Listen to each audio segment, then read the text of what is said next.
Imagine what it was like for those who came before us at the dawn of humankind, when the earth was flat. The moon and sun were our mother and father, and the stars were just pinholes in the curtain of the sky. When we drew our history with primitive pictures, when we fashioned our shelters inside the cold rock of the landscape, when a long life was 20 years, when everything we saw was a sign, a flash from the sky meant God was angry. When the earth shook, the spirits were displeased. The floodwaters came, and we begged for forgiveness. The volcano erupted, and we appeased it with sacrifices. We suffered sickness and disease, and we called it a curse. When loved ones perished, and we called it judgment. Everything was beyond our understanding. Mysterious, strange, wondrous, terrifying, unknown.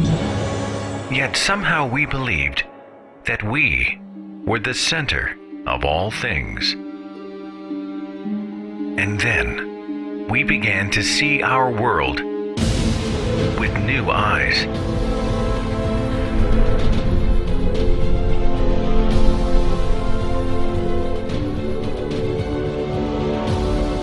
The moon was a place we would one day visit and leave our footprints in the dust.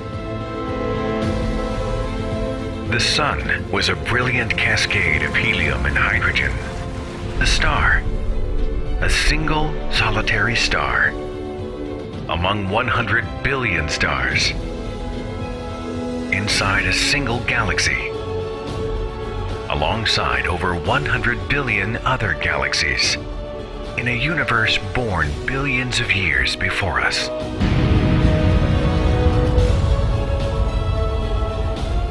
The tempests above us, the fire beneath us, they became explainable, measurable, often foreseeable.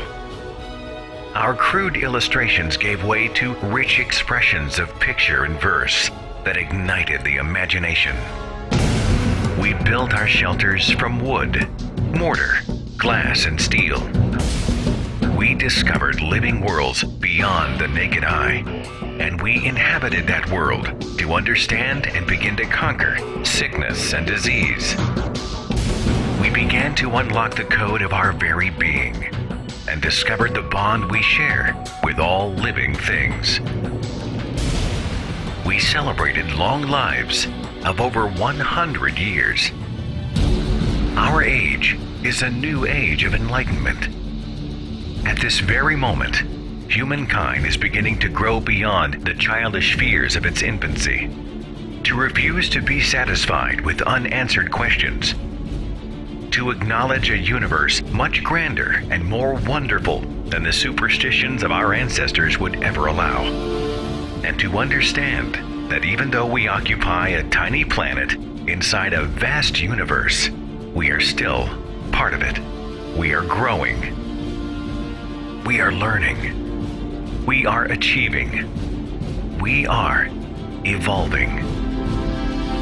To finally understand that we are not the center of all things.